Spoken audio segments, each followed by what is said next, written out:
Hello, Jim. Hello, Bonnie. How's Hey, Hello. everybody doing? Awesome. Hi, great day. everyone.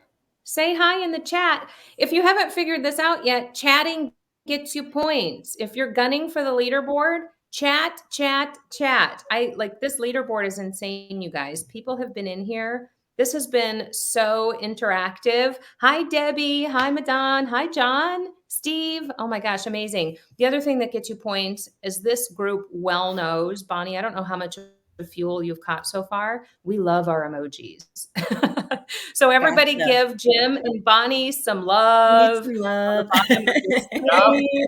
Mandy. I got to say hi to Mandy. She said hi to me. Yes. Oh my gosh, keep saying hi. Hi, Douglas. Bryce. Bryce, I hope you are doing well, recovering. Colleen, Sabrina. All right, I'm going to get you guys underway. I know you have incredible content and research to cover. So you all know you're in a conversation. This session is focused on experience, specifically the right balance between high touch digital and high touch human when it comes to experience design. We've got great research insights to back up this conversation. So I'm not going to do much housekeeping. You guys are used to this by now. Go to the booth for this session, for this deck and some other resources. And then we'll see you at the Leap Genius table after if you want to continue Q&A with Bonnie and Jim. And I'm here to help you guys keep the love coming. And I'm just going to toss it over to Jim and Bonnie. Thanks so much for presenting today, you guys. Thanks, Jess. See you later. Go for it, Jim. Oh, yes. Well, I'm just kind of waiting for the content to pop up, but I can do that first. So my name is Jim Scully with Leapgen. I'm joined by my esteemed colleague from Conduent, Bonnie Tichman. And we're going to talk to you today about, I'll introduce myself a little further. I've been with Leapgen since about Leapgen, and my area of specialty is service delivery model design and optimization. However, I delve into other areas as well, and of course, it's all running together, digital, human. So digital is a big part of what I do. Bonnie, you want to introduce yourself a little bit more? Absolutely. So I'm Bonnie Tishman, former Leaper, and actually still obviously an incredible Leapgen partner. I work with Conduent. My role right now is marketing leader for our human capital solutions business. Been in human capital well over 30 years, started as a practitioner. I've been on the services side for many years as a transformation consultant, product strategy, marketing, you name it. Pretty much done everything in the HR industry. So really excited to talk with you about where we see this industry going as it relates to experience. And that's incredible at your age of 30. It is just amazing that you've got all that done. Yeah. I did a lot since I was born. All right, so before we get into the agenda, I'm going to call an audible here, and I'm sorry for the American football analogy, a reference in the chat, since you've all found the chat. And I'm thinking that probably by this time you've been to multiple fuel sessions. In one word, just enter one word. What would you say the theme of fuel has been? This is instead of a word cloud. One word. What do you think the theme has been? Listening, refuel, experience, learning, experience, digital, experience, transformation. Experience. Yeah, about 50% experience, Human. Love that. So I love that because guess what? This is about experience too. However, there's going to be a twist here because what we're going to be doing is talking about experience, leveraging some research, and some of it is employee research. Random employees have been surveyed for this. So we'll talk about that research a little bit. Mostly Bonnie is going to share with us what that research told us, the analysis of the findings. I'm going to talk about, well, so what does it mean? So what? What are the talent implications for that? What are the engagement implications? And then I'm going to introduce a rubric, which we call the 3H rubric because it has to do with hands, heads, and hearts, that you can use. It's simple to to use as a way of determining where do you invest in digital versus where do you invest in human versus a hybrid approach. Okay, so let's move to the, now this is an actual poll. And I'd like you to choose one of these. To take the poll, you're going to have to move to the right, just to the left of the list of chatters. You'll see something that looks like a bar chart. This poll is in that bar chart click. So you click on the bar chart and answer this question. What would you guess is the proportion of human, a typo, versus digital interaction? You see it's human to error in your organization, your HR. So in other words, would you say that in our HR organization, it's 100% human interaction all the way down to the opposite, 100% digital? And we're going to watch the results as they come in. We need music. Yeah, I forgot about the music. Next time. Are we ready to start sharing, Jess, or is it not coming in yet? All right, we got something happening here. So the biggest number of 40% right now is on the 60% human, 40% digital. But interestingly, the next biggest right now is 80 human, 20 digital. So we're getting a bell curve. Obviously, we would expect a bell curve. The fat part of the bell curve is around 60-40, and a little bit of skewing toward human versus digital. But here we have 20% of organizations saying that their experience is 60% digital, 40% human, and even a handful saying it's 80-20 digital human. I think that's pretty interesting. So I hope a good start to where we're headed, because we're talking about it's not one or the other, but both. And we need to start talking about them as one. So a little bit about the research. There's an employee survey that Conduent and Leapgen partnered on, as well as an HR practitioner survey. We had about 800 anonymous responses for the employee one. And that survey focused on the perceptions of interactions with HR and those interactions' impact on overall experience as well as loyalty. And we'll get into that more.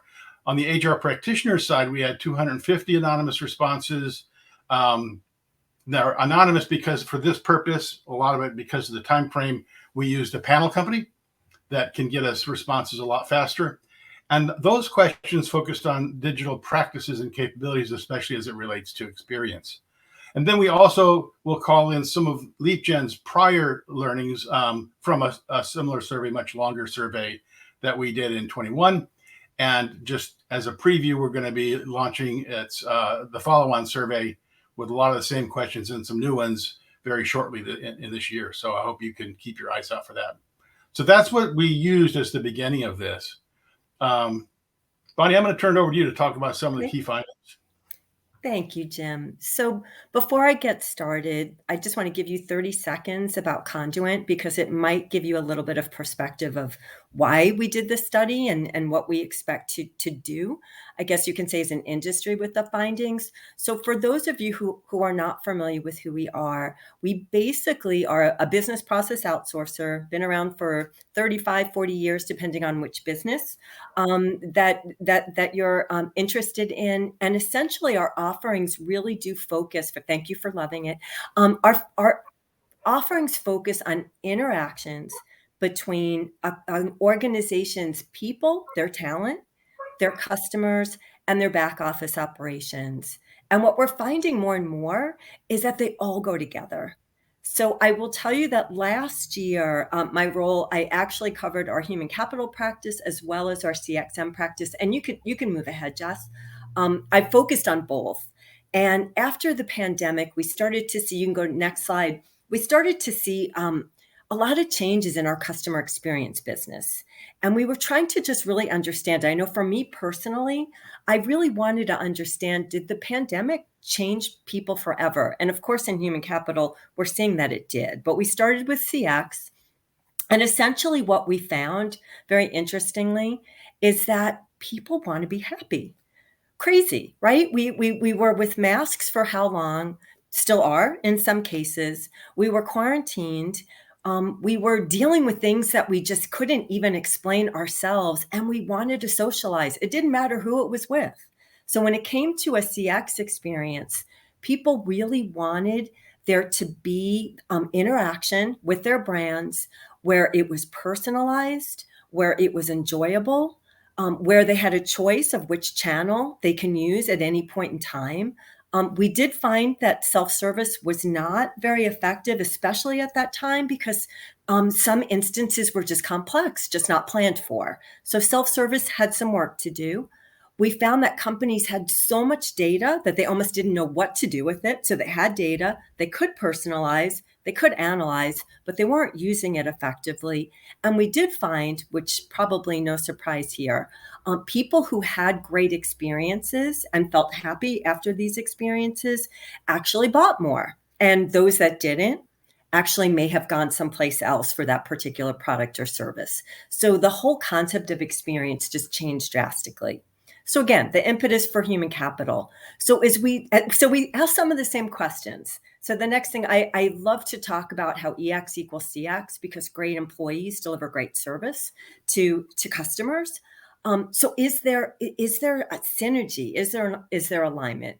So we asked employees in these panels, how do you define and what defines EX excellence? Feeling special, feeling valued, consistency, personalization, and experiences that are enjoyable. Very, very similar. And again, we know that people have changed in terms of their view of work. Work and life are very similar. We're not different people once we enter work. We're still who we are. So we really do have the same expectations. And we find human capital tends to follow the CX industry. Sometimes we're a year or so behind, but it does follow. Just if you can go back one more time, I just have a couple more points here. Where do the interactions occur? So the chat that you just did, the poll, interesting, because what we find is that more of the interactions are one-to-one human. And when we say one-to-one human, it may be someone walking into an HR office if they're on site. It may be someone making a phone call, or it may even be an email, where not an automated email, but where you're having interactions with a person, because with a person, you tend to trust more of what that answer is going to be. See a lot, again, similarities there. And then how is HR viewed in terms of the interactions? When you relate to your personal life, people want the interactions to be friendly. So again, personal and employment, no lines any longer, no barriers. And then on the next slide, essentially, we did ask those people, when you do perceive HR interactions as positive, why? Is there something that's driving it? Is it more because it's been correct or complete, more because it's simple, easy to use, or responsive, more because there's empathy and appreciation? And it was very even. So in terms of competence, people want the right answer, but they also want it to be complete, end-to-end life cycle. Convenient, it needs to be accessible, and it needs to be responsive. And they do really want the appreciation that they are an employee, and they want HR to show empathy and caring. So I'm going to turn it to Jim. I'm sorry, go ahead. If you guys are thinking about what sorts of dimensions to measure in a satisfaction survey or some sort of employee survey, if you think about these 3 C's, it does make sense. People, they want you to know what you're doing. They don't need it to be a hassle, and they want you to give a damn and show. So this is a good way of thinking about how to get a rounded perception. That's perfect, Jim. So Jim, why don't you talk a little bit about what this means in terms of engagement? Yep. So employee experience, everybody wants it, but why does it matter? What's in it? Show me the dollars. What's the business case? There isn't any existing perfect answer to that, but I want to take you back in time a little bit and give you some perspective. What you're looking at here is a 100-year timeline, and that purple little dotted box, it shows about a 10-year period in this timeline, just a little sliver of time when basically HR took flight. And these guys who were collaborators with each other and, stood on each other's shoulders, between them literally gave birth to organization development, industrial psychology, change management, learning and development, and the term human resources. Before these guys, it was the personnel department or labor relations. this was the humanistic movement, and I would call it the golden age of motivation theory. So these are theories that are just cooked into how we do things. We don't even think about the theories anymore because it's just part of the way that we as HR practitioners think. But I want to focus on one of these guys, and if you'll advance to a little bit of animation. The guy in the square, and not because he looks like Harpo Marx, but because and he does. He kind of does. He's sort of different than the rest of them. This guy's theory, the two-factor theory, is really relevant to our conversation today. And I just wanted to give you that context for credibility. So if we go to the next slide. So hit it one more time. There we go. So Herzberg said, look, there's two different factors in job satisfaction and motivation. There's hygiene factors and there's motivation factors. Hygiene factors are factors where their absence or their deficiency demotivates the employee. Motivation factors are those which their presence or effectiveness motivates the employee. Neither one of these, you're going to think, oh, hygiene factors are less powerful than motivation factors, and that's not the case. They can both be equally powerful because these are the ways that he set them up. None's pure, but base pay is more a hygiene factor. We know this. As a human resources person, you know that if you give somebody a fair salary, they're not going to come to work every day striving to do better because they get paid a fair salary. Even raises. You get a raise, pretty soon it just fits into your standard of living and it's no longer truly a motivator. But if you feel like you're underpaid, you're demotivated every day. And so that just shows you the power of a hygiene. So, and you can see recognition, advancement, those are motivators. Policies and working conditions are blend, but they're more hygiene factors. So what I'd love to know, just pop it in the chat again. In your opinion, Herzberg didn't look at employee experience with HR. Wasn't a thing back then. And in your experience, remember, HR wasn't even a thing back before then. In your experience, which do you think an employee's experience with HR is? If you think it's a hygiene factor, type an H. If you think it's a motivation factor, type an M. And we'll just see what comes in. I hope that my explanation was good enough that you are able to answer that question. So yes, this is a test. I think you have a lot of people that took psychology in school. Hygiene, yes. It's a hygiene factor. It can be an M, but most can be. Yeah, that is true. In a moment, an HR person can have a huge impact on somebody's motivation. I would agree with that statement. So as a hygiene factor, that means that if you have a deficient experience with HR, it's disengaging. And here's the scary thing. It's a moving target because what was a good experience 5 years ago is no longer a good experience because the bar is going up.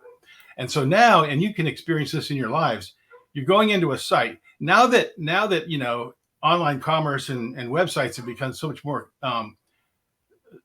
powerful. If you go to some company and they say, okay, here's all you have to do, print out this form and fax it to us, you're going, do what? So an experience that wasn't horrid in the past is horrid today because the bar keeps going up. So a little bit of pressure. Let's go to the next slide. Here's the other thing. Here's the other thing. Perception is reality. We're only as good as our last interaction. That's right. If you have a bad experience with a manager, you're going to blame the manager or maybe the department. If you have a bad experience with, a coworker, you're going to blame that coworker. But if you have a bad experience with HR, you're more likely to blame the company because the HR is the face of the company. You've heard that statement a million times. And what does that affect? Loyalty. And you see that here in our data, employees said it themselves. So you've got 73% that believe HR interactions impact their feeling of loyalty to the company. And to Jim's point, we hear all the time people leave because of their manager, and that certainly does happen. But with a manager, you can potentially transfer. You can have a one-on-one with the manager. There's things that you can do to overcome a personal relationship. Someone wants an office with the dog. Yes, me too. Well, I do usually have my dog sitting with me. But the bottom line is HR is the face of the company, or a face of the company. Really hard to overcome that.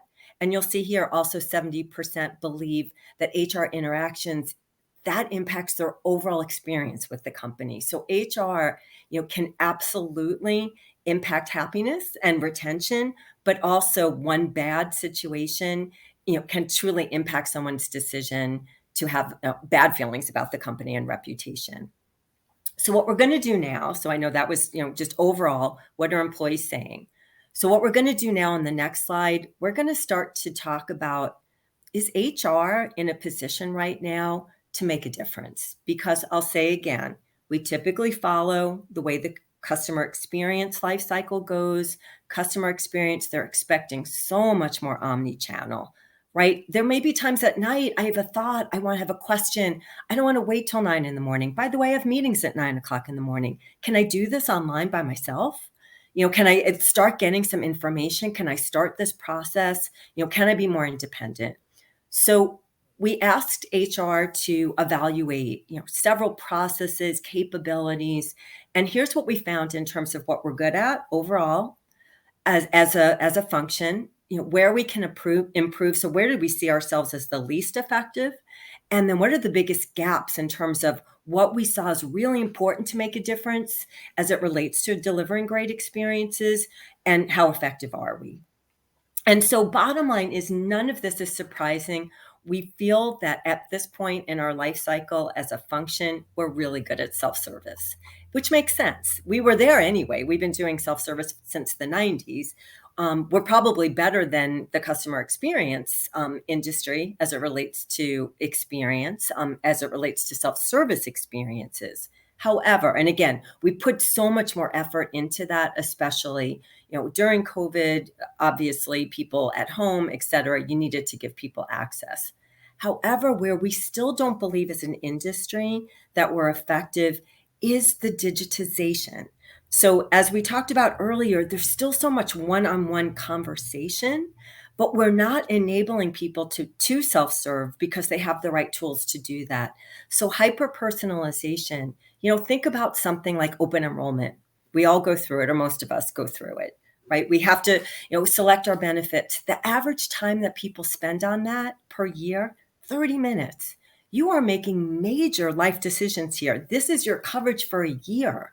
Most people don't realize that at that point in time, they should be thinking about even their financial situation. I have an HSA. I should be putting actually more money in my HSA, or as much as my 401k. Am I thinking about my 401k during open enrollment? Probably not, but maybe I should, because this is money I'm spreading across my whole benefits portfolio. So I want to understand how that information relates to me and people like me. So having those ticklers and those analytics to guide me makes a huge difference. Human-centric journeys, we still focus a lot on business process, but you've got to put that employee in the middle. You have to put them, and we're still lacking putting the employee in the middle of that transaction. And again, think about that open enrollment. I know for me, last day, I'm in the industry, and okay, click, do the same thing. But if you think about that experience, maybe perhaps being more engaging, perhaps, drawing me in, having little ticklers out there, like saying, do you want to now consider your financial planning experience? Or perhaps, did you know that this year we started to offer lifestyle accounts? Did you know that? And do you want to sign up for a yoga class? I'm making it up, but engaging me based on who I am. And you'll see there's other things here that were areas to improve, that we're never going to move the needle if we're not more agile, if we don't have, and I'll talk about the last one as well, transactions to improve speed and agility. So to deliver a full journey, you also need those back-end processes. You need the workflows, you need the robotic process automation or automated processes in the background to make sure that process is complete. So again, still, those are the biggest gaps that we had in terms of where to improve, and the biggest gaps in terms of what people thought were important versus how effective they were scale. So we're still a little bit lacking in terms of cloud technology. How can that be? I'm trying to understand. We've had these SaaS tools out there for years, and I hear so much. I went to HR Tech this year, and I heard so many people came up and said, we did a session with Jason and ServiceNow, and people came up and asked us, how do we improve our ServiceNow? We invested all this money. You have to start with those journeys, right? You have to do it differently. I'm going to call out two more things here, and then we'll move on.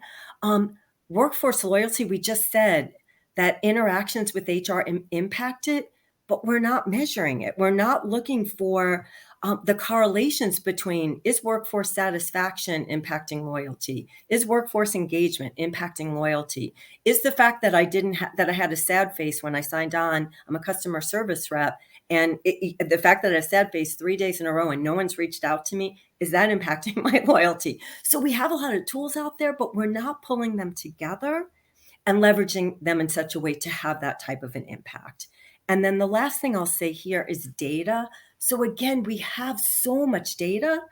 We know all about our people. We're not pulling it together in the right way to help our managers, our leadership, and our employees make the right decisions at the time they need to. So again, this is what the HR industry said. And then as we think about that versus the employee experience. So again, we said earlier, we want friendly, we want personalized, we want it to be consistent. So as we evaluated HR, one thing I found interesting is only 34% said they're very effective at delivering omni-channel. Being able to provide, whether it's an Autobot or they're able to, even chatbots or whatever it may be, good self-service, it all integrated together. There's still room for growth, and I think we saw that in your split early on in terms of how much is digital versus how much is human. And then we already talked about the top two improvement areas being digital personalization, as well as those journeys. Those are going to be so important if we're going to meet the needs and the requirements of a great experience. The 81% of HR organizations basically said that they are improving workforce training and adding more workforce training for their service reps. So that's great. So they are putting the empathy, they're putting the tools, they're putting that out there. So that's a really strong positive. Again, some of this might need to move to digital. And then as we had just talked about, workforce loyalty indicators, got to start looking at that if we're going to get in front of this retention dilemma that we're facing right now. And however, I'll say good news is that we do see that almost 80% of HR organizations are investing in employee listening tools and feedback channels. So they're going in the right direction, just need to be able to bring it back and understand how to use that data. Next slide, please. And then where are we focused? So one other question we said, over the last 12 months and the next 12 months, what are you going to be doing? And what I thought was so interesting, we asked mostly about digitization, but we did ask about a few actual programs and functions.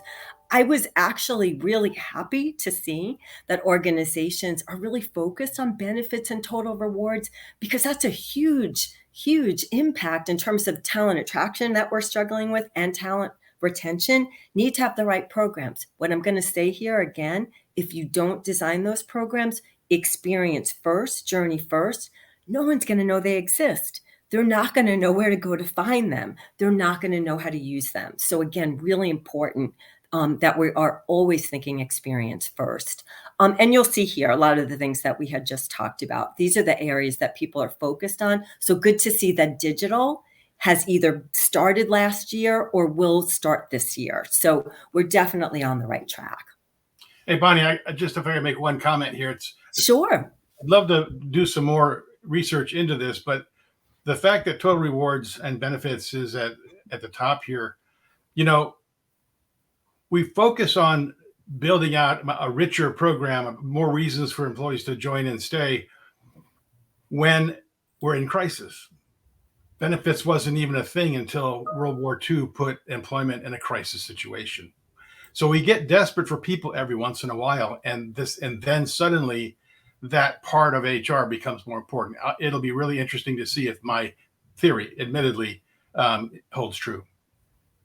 Good point. That's because you're right. Benefits was something like you had to have it, right? We all knew we had to have it. Now it became a centerpiece. Yeah, And we're seeing more, as you just said, also, we're seeing more total rewards, really looking at personal growth, employee growth. How can we help someone with quality life? Do we help them with their child care or their pet care, whatever it may be, really thinking outside of the box. All right, so we want to have a little fun with you here. Another poll, always great to have you interact. But so we told you that employees want their relationships with HR to be a little bit more friendly than maybe we would have ever thought of. As if you would have asked an HR practitioner, what do you think? How do you want employees to think about HR and their interactions with you? And I will tell you, a small percentage, as you're voting, a small percentage also even said that they would compare their interactions with HR with close family members. So they really do want you to know them. Close family members, close friends, and to be friendly. Not that I'm trying to persuade you in how you answer. None of that. This may be kind of a hard one to answer. It's an unusual question, isn't it?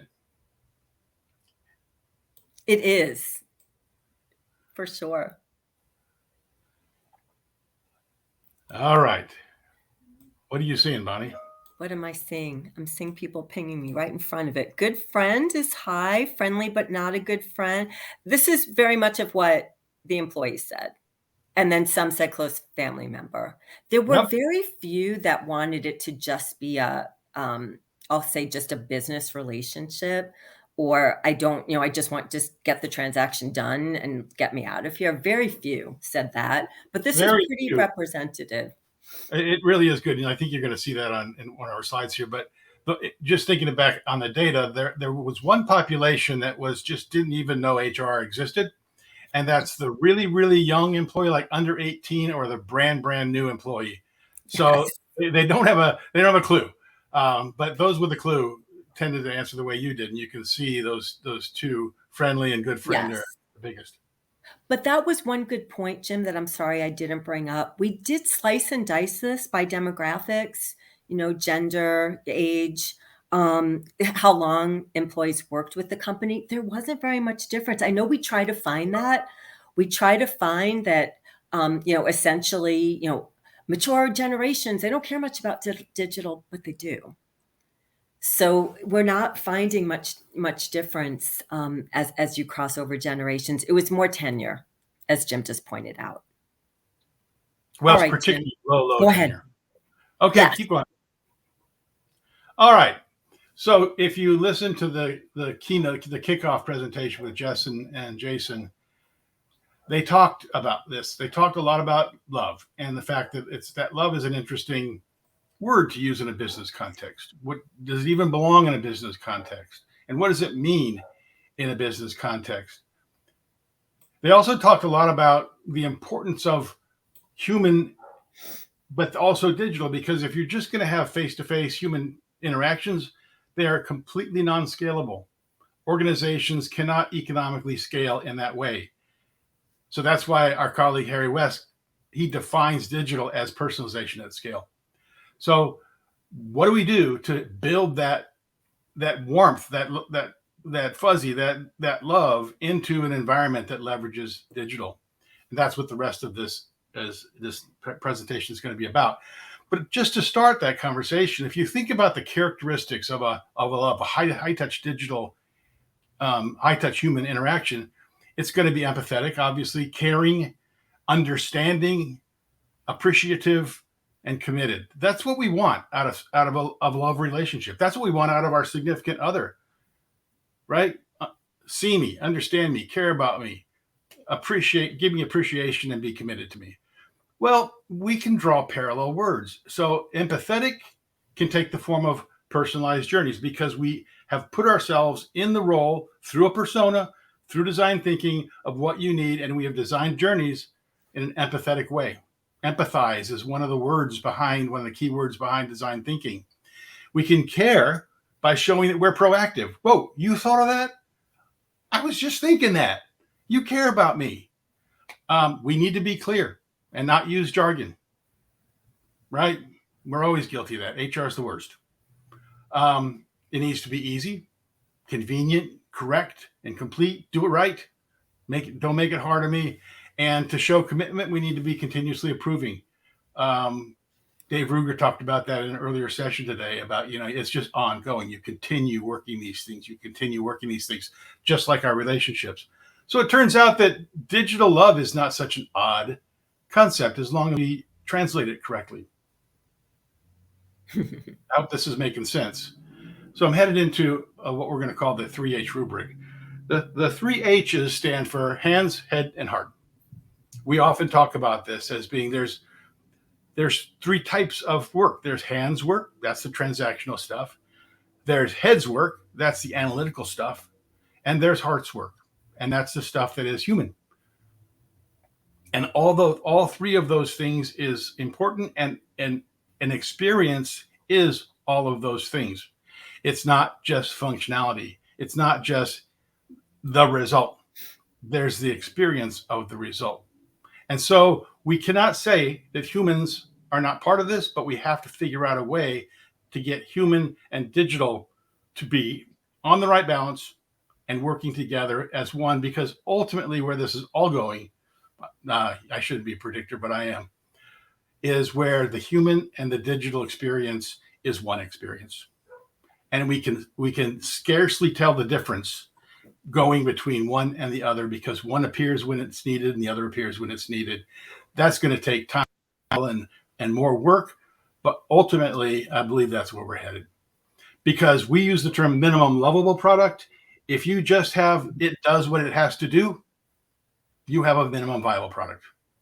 But we don't use that term because it's an old term. Honestly speaking, minimum viable product came 2 technology generations ago, back when they were building custom software. That's what the whole, Agile manifesto was built in. So I think it's out of date. We need to think in terms of minimum lovable product, because if it's not lovable enough, it's not going to come back. So let's go to the next slide. So 3 H's. All right. I know this is giving you a headache looking at this. So when you look at the 3 H's, we obviously have 3 dimensions, right? 3 H's. And to show a rubric with 3 dimensions, we have to have a cube. We have to have a 3-dimensional object. We can't just have a 2x2. And so one axis is heads, one is hands, and the other is hearts. On the hands axis, that means it's either complex or simple or somewhere in the middle. So it's the level of simplicity or complexity that defines that dimension. In terms of hands, we're looking at, is this going to be a high volume or is it going to be a low volume? High volume, low volume. And then in terms of the hearts, is it emotionally intense or is it emotionally cool? Low emotion, high emotion. So if you think about those 3 axes working together, we can say what combination of these 3 H's will tell us to do what. So that table on the right is saying, and the top row, I know it's kind of small, if we have low volume, simple, but high emotional intensity, where are we going to put our little white bar on that continuum? Now, the white bars are not placed by us in terms of, we're not prescribing where do you place that white bar. Why?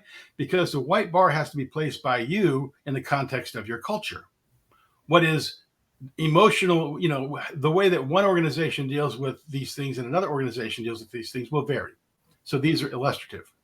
But because we have high intensity on the hearts, and if it's really high, that might push us toward a human-centered transaction or human-centered experience, maybe a hybrid. And that's the way we're thinking about this. So if we kind of go in the middle, we have in the very middle, when we have high volume, it's complex and it's high intensity. The high volume is going to push us towards some hybrid of digital versus human, because the investment in digital is there because of the volume. But we want the human in there. So there you might have a digital element, but a human piece as well, so that you have both human and digital for the administrative efficiency and human for the experience. So give me something. Give me a heart if you understand this. And I'm going to record this so I can give it to my friends. Yay, we get hearts. I think you got 96. All right. So that's a very simple rubric. How do you use this? If you're sitting around and you're trying to figure out where to invest in your digital versus human interactions, you say, well, let's apply the rubric. We got 3 H's. Let's talk about this through the 3 H's. You're not going to get a mathematical answer. That's not the point. But you're going to get a framework to have a discussion that brings the right dimensions into play. And then you prioritize. Okay? Does that make sense to everybody? You will get a copy of this presentation, even though you probably don't need it. Yeah, okay. Yeah, I like that. So let's just use a couple examples. Literally, I just got a couple. So again, in the chat, here's your experience. You got the death of an active employee. Human-centric, digital-centric, or hybrid. What would you say? You can just pop it in the chat.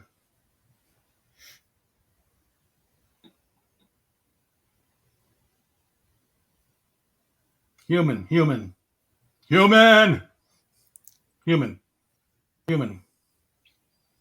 Yeah, exactly. You know, when I was running the shared services center in Atlanta, and we did have some deaths because of the age of our population, and it was a pretty dangerous environment.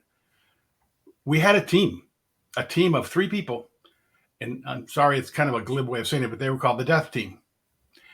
And those individuals handled everything that had to do with the death in the family.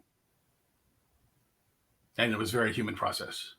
So I hope no organization here has a high volume of deaths. So I think that humans going to probably stay on top. Let's try one more.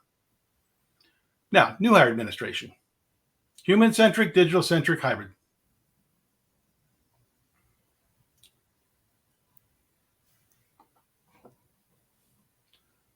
Bingo. You have hybrid all over the place. Why? Because there's a lot of administration, there's a lot of volume, and it's not that hard of stuff, right? It's just paperwork. So-called paperwork. It's not paper anymore. But you have a new hire's experience in your hot little hands. And we want that new hire to feel, as Bonnie showed us earlier, special. Hell, they made it through the gauntlet. They made it. They got hired. So let's not just have that be nothing but a digital experience, but let's have it be a hybrid experience that leverages both dimensions. So you passed with flying colors. And now I know you can use the rubric. So let me talk about 3 more reasons if you're having a hard time convincing somebody to invest. If they're saying it works, it's just the functionality. 1, consider that based on a Randstad 2022 study, millennials and Gen Xers are less compromising than older coworkers when it comes to finding happiness at work. They have a higher bar. Now, just anecdotally, I worked with a lot of younger people. Like I'm the geezer of the firm, and they use the term excited all the time. When we never used excitement in work. We used to say that's why they call it work. But the younger workers, they want to be excited, and they are, and they're going to keep changing until they find something that excites them. The second reason is that the workplace of now has lower barriers to entry and exit because physical place is diminished in relevance. We don't care. You don't have to relocate. You can work from anywhere. So you can leave easier and you can come easier. And that is why just about everybody's talent acquisition function is underwater. And they don't necessarily know what to do about it because they've never seen such volume. And lastly, digital is gradually replacing hierarchies. It's taken a long time. It'll continue to take a long time, but it is gradually replacing hierarchies with self-organizing, purpose-driven networks. And what I mean by purpose-driven is that you give your workers the tools they need to do what they have to do, and you give them the purpose and make sure it's clear, so it doesn't require instruction, that they can self-organize and know what to do. That's the digital organization. That's how you organize a digital organization. These are real things.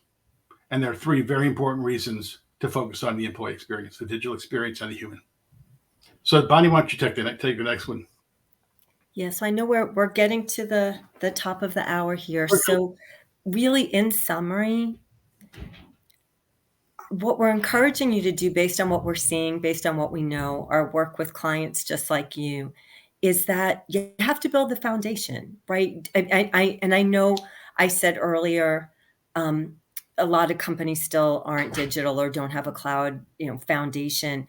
It doesn't mean you can't get there. You oftentimes can use what you have and put things around it, right? You can build business processes around it that are automated, as long as you're starting with those human-centered journeys. I guess that's number one.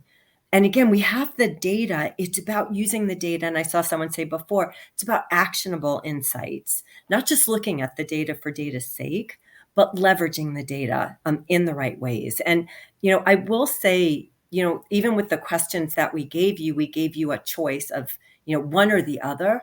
But I will tell you, there are some quote unquote death processes, that can actually be hybrid, because there's some things people want to do on their own. They want to read, they want to learn, they want to understand what their options are. And that was the case, was an active employee. But what if it's an employee and it's their spouse? And what are all the things I need to be thinking about? I need to be thinking about changing my beneficiaries, taking them off my benefits. Do I want to change my payroll deductions? Should I be thinking about wealth processes? So oftentimes it's also thinking about what can I blend? Are there things, and are there those places, and I don't mean a proactive chat because that drives all of us crazy, but are there places in that workflow or that journey that you put do you want to talk to, a white glove agent at this time? Do you want to talk to HR? And those places, you use your analytics, you use your data to guide. This might be a time where it would be really good to talk to someone, and even send them to, we have EAPs. Do you know we have EAPs? You may want to talk to a counselor right now, or maybe the employees around that person want to help them, right? I mean, so maybe there's a manager course, I'm making this up, a manager course on, how to help someone who's grieving. So again, a lot of it can be automated, but you have to have that human-centered touch. Let me turn it to Jim for closing. Yeah, let me just, I go up one slide just real quick, 30 seconds, 10 seconds. Can't leave this out. This all comes back to our equation for success. It's why we have it this way, because it's not just about the technology. It's about mindset, people, journeys and processes, and then technology. Technology is oftentimes the necessary to have, but still one of the last things you actually need to think about. So it all comes back down to the equation. Okay, go ahead, Jess. How's that? You guys, this was so incredible. I loved this session a lot. I love this framework for thinking about the right approach to experience. I wish I didn't have the perfect example for this, but I've used this before. Progressive Insurance, it could be anybody. For me, it's Progressive. They're my insurance provider for my car insurance. I do a lot of things through their app. I pay my premiums. I pull up my insurance card if I get pulled over, which never happens to me. I can look up a claim status. Last year, almost a year, oh my gosh, I'm hitting the 1-year anniversary. Last year around this time, I was blindsided. I was struck by a car. And I had to go into the app. It was an accident, and I had to go to the hospital. My car was totaled. I went into the app to do a couple of things, to submit a claim, and the question came up, are you injured? I said yes. That button triggered a human experience that I had never had before, because I had never had the need for a human experience before. The digital experience was A+ when I needed a digital experience. One trigger sent me down a completely different branch, right? And all of that experience there was very, very high touch human, including medical bills and follow-ups and a whole different staff of people. And it's the best example when it comes to creating the right decision trees. What's the right blend of high touch human and high touch digital? So you guys, I've kept this QR code up for you for a reason. We've got an incredible white paper. It's almost ready. It's like this close. All of these research, stats and statistics and trending and everything that we covered at a high level here will be detailed for you, as well as some insights that you can use as a framework to move forward and make some decisions about how you design experience in your own organizations. So scan the QR code to drop us your email so that we can deliver this white paper to you in just a little bit of time. It's so close. We'd love to give you the full report with all of the research. In the meantime, don't forget to go to the session booth. The booth for this session has this deck. A couple of you have emailed me if you need the PDF. I know we have some firewall issues and that kind of thing. I can shoot you the PDF. And let's spend the last 6 minutes. If anybody has any lingering questions and you want to keep chatting with Bonnie and Jim, we can go to the Leap Genius table right now for remaining Q&A. Bonnie, Jim? Hey, Jess, Yes. I just want to make one comment about your story. Yeah. Of course, I was there for it too. It was traumatic. I guarantee you that insurance company did not do that just because they felt like it was the right thing to do. It was. They did it because it was actually more cost effective. And I want you to remember that a good experience isn't necessarily a totally just a cost. Because if that interaction, if your process had gotten off track, if you'd have gone in the ditch, if you'd have had other problems, the amount of time and effort to pull you out of the ditch and deal with you would have been far greater than if they had not intervened up front and taken care of it right the first time. Absolutely. And I'll go back to the human side of it. And you're right. When you do it well, it is more cost effective, but you also kept she's telling the story, right? So now she's a brand advocate. Oh, absolutely. I tell that story all the time. I'll be a customer forever because I'm impressed that they have designed such an incredible experience for their customers so that we can move on with our lives. Obviously, I was okay after that, and that's all a good thing. But the point is that satisfaction score. I would never give a car accident an A+, but how they managed that so we could all deal with it in a very human and caring manner and move on in a satisfactory way. That's just, I just think it's such a pertinent example. We use Amazon, transactions, consumer transactions as examples all the time. But every moment matters, as we say, and some moments matter more than others. And that's a good example. I better end this session and let us go in case anybody wants to chat with us in the Leap Genius Bar. Thank you again to everybody in this session. I'll go ahead and close us up, get you on your way to the next one on the agenda or over in the Leap Lounge Thank you all. Yes, progressive cheerleader now. All right. Thanks, everybody. Have an amazing afternoon. Thank you.